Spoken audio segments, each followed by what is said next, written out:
La cause principale, si vous avez remarqué, on a fait passer des communiqués pour expliquer un peu les causes.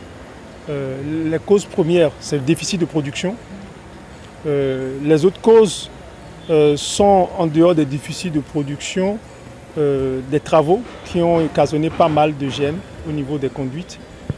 Mais ensuite, quelque chose sur lequel nous allons revenir vis-à-vis de la population avec beaucoup plus de communication, c'est l'installation d'un certain nombre d'équipements de façon inappropriée sur nos réseaux. La première cause, nous sommes en train de la corriger. C'est-à-dire, c'est apporter un volume supplémentaire, additionnel d'eau sur les installations, sur l'alimentation en eau, de façon à améliorer la desserte pour la population est de la zone de Cotonou. À Cotonou, aujourd'hui, la desserte est apportée à partir de la station de Verdecor, qui alimente pratiquement toute la ville de Cotonou aujourd'hui. Donc la solution la plus simple aujourd'hui, c'est d'apporter de l'eau de Porto Novo, de façon à alimenter la partie est de Cotonou à partir de Porto Novo.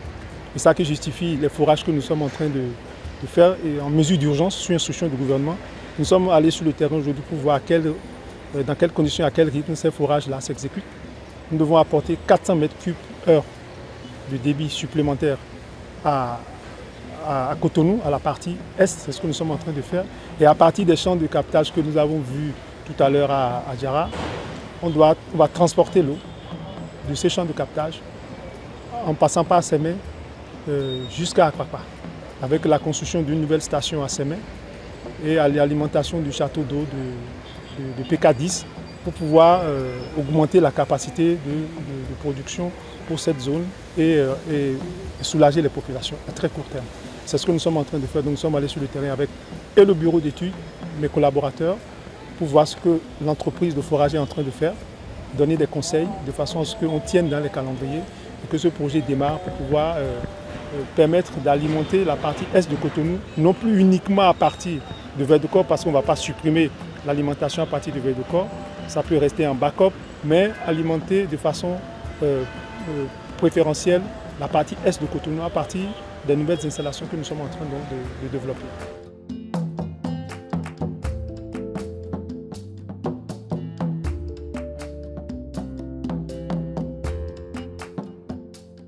Nous sommes à cheval derrière les intervenants, que ce soit le bureau d'études, que ce soit l'entreprise de forage.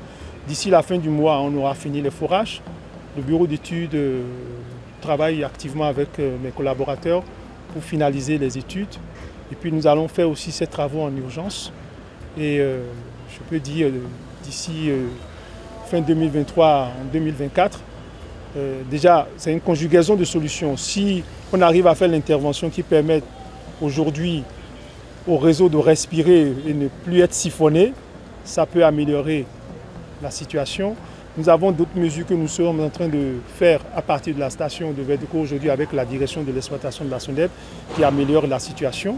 Et après, cet apport supplémentaire viendra apporter le confort que les clients attendent de nous pour être comblés.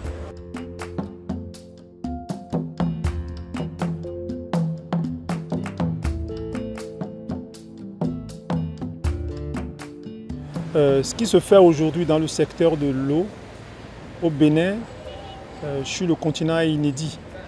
On n'a jamais investi autant dans un secteur tel que celui de l'eau depuis les indépendances. Depuis 2017, ce qui se passe ici est, du point de vue même sur le continent, est extraordinaire.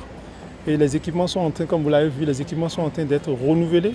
Il y a des équipements neufs qui s'installent et nous pensons que le petit Bénin sera peut-être le tout premier pays à atteindre effectivement la desserte universelle, bien avant le thème fixé par les Nations Unies qui est 2030. On va se donner rendez-vous 2024-2025.